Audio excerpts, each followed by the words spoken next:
Hello everybody and welcome back to Typical City. UEFA are introducing a new coefficient funding system, a new reward system, prize money effectively, and the way this money is distributed amongst the clubs could see City being the biggest beneficiaries in this new system, which is good news, obviously very good news.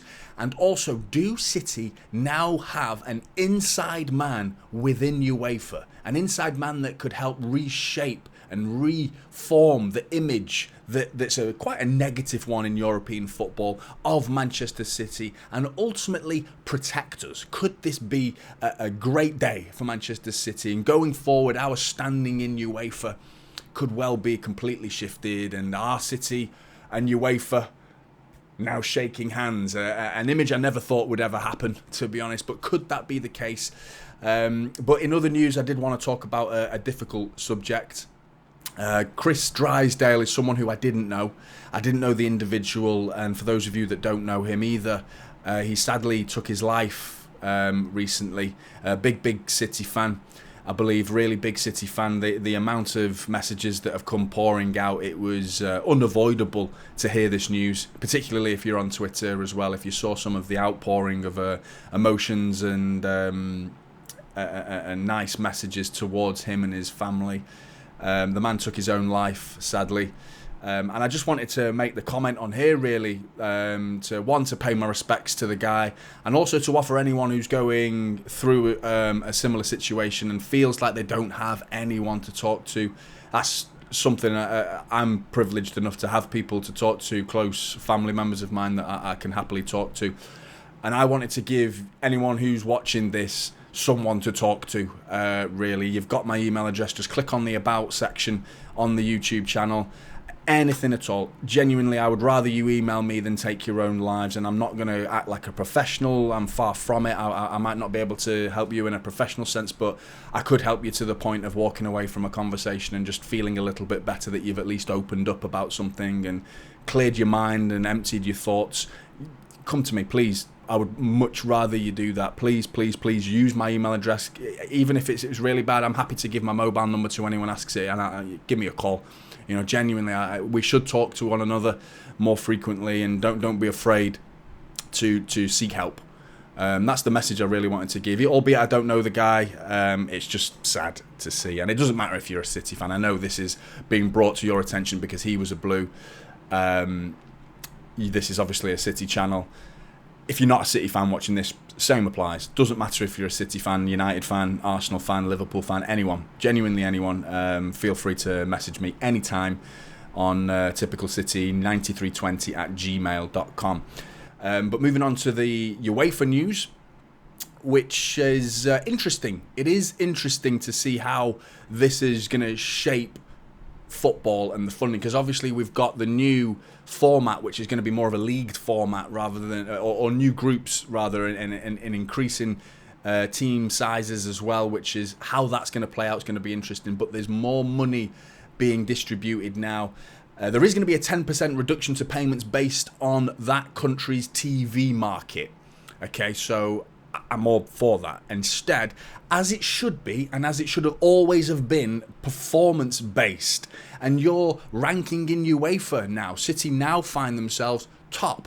And it's not based on the last 10 years of performances, because previously that's what it was. It was 10 years, including of the fact that teams like United are being ranked so highly, yet they've barely been in the tournament for years. They find themselves in it this year, but this just goes to show how consistent Manchester City Football Club are.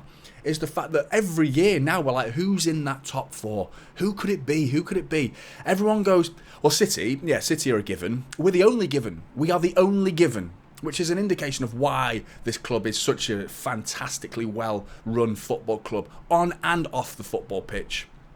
And now this new introduction is going to potentially in 2025, if City were... This was an article, by the way, for anyone who's wondering, written by Martin Ziegler. So this was written through gritted teeth, unfortunately. Martin Ziegler is one of the journalists that has been gunning for City for a long time, and the reason why City were headlined is beyond me, because this information isn't focused at City. This information is focused at everyone, yet Manchester City find themselves in the headline in the Times article written by Martin Ziegler, because he wants to point the finger at how City are effectively, are they going to benefit again? Oh, City get in their way, boo-hoo. That's effectively the angle he's going for, into sell papers for the Times. That's his target, is to wind up non-City fans with the idea that City are just, once again, they're going to benefit. If City win the league, they win a load of money. Yeah, mate.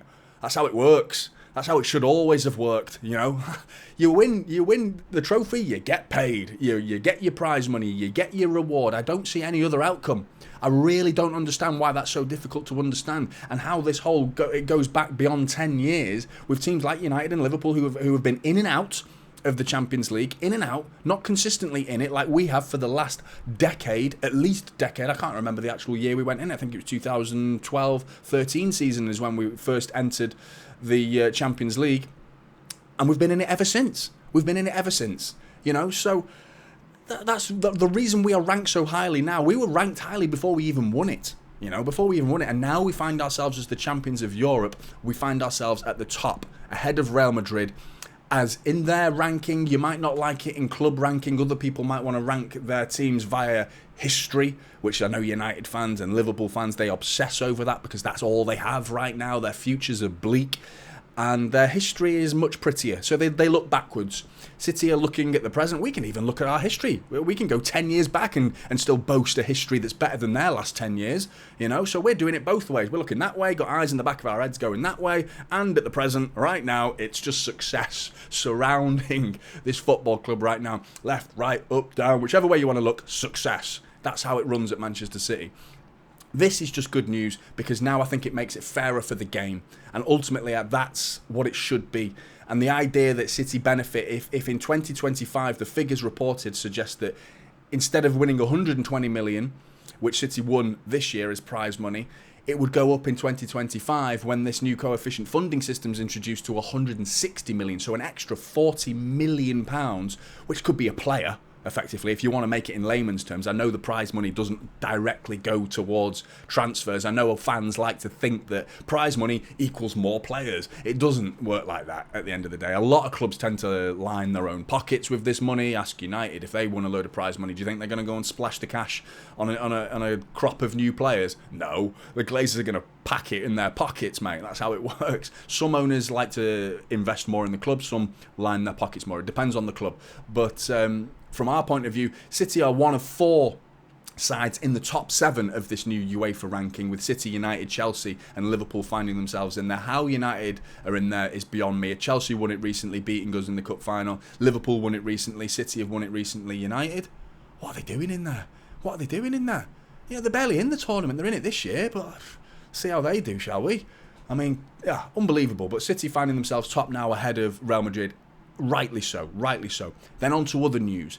Ferran Soriano, the City chief executive, has been elected now as the Premier League's sole representative of the European Club Association's board, and he has now replaced Daniel Levy, his current Spurs owner as well. So now we have our representative, or no, not our representative, the Premier League's representative in the ECA is now a Manchester City man. So if that's not shaking hands with UEFA, I don't know what is. Because that's...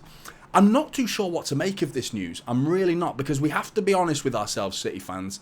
We shamefully entered that European Super League nonsense. We did. We entered it. We can't pretend we didn't. We shouldn't ignore it. What we do need to highlight is we were the first to jump ship. I think we were the last invited, because it was like, City again, we better bring them along because they've got a load of money, haven't they? And they're going to keep winning anyway. So we'll bring them along. And it was like, right. And I feel like City didn't want to miss out on a slice of the pie.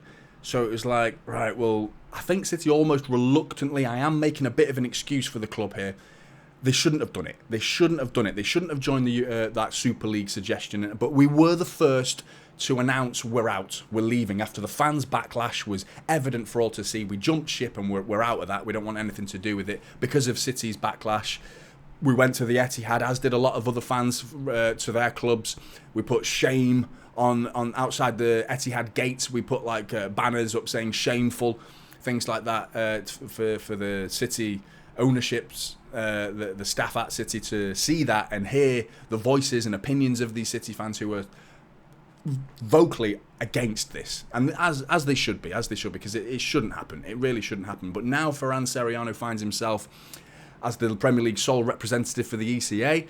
You can put multiple spins on this, really, and this is conjecture now, pure speculation, okay? So it could be a case of City are now protected, we are now in bed with UEFA, and we are looked after. They're not going to come after us again with financial fair play.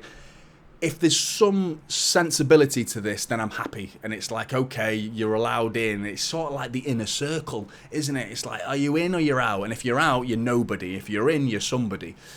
I don't like that model. I'm not, even though we're benefiting from it, I still disagree with it, to be honest, because it's not fair on everyone else. It's not fair on the game, in truth. If that's the mentality there, I don't think it is. I like to think it's not. I think this is purely because of Ferran Soriano's, on merit, has found himself in a very high up position because he's worked his way through the ranks, proved his worth, worked wonders at Manchester City Football Club, behind closed doors, doing amazing things for the football club, proving his business savvy nature and the way he can approach certain negotiation deals and just the general growth of Manchester City. He has had a huge hand in that. His fingerprints have been all over it. So I like to think UEFA have seen that and said, you can help us in this situation for the good of the game, not for the good of the money, not that side of things. And I'm hoping that's not what this is City getting into bed with UEFA.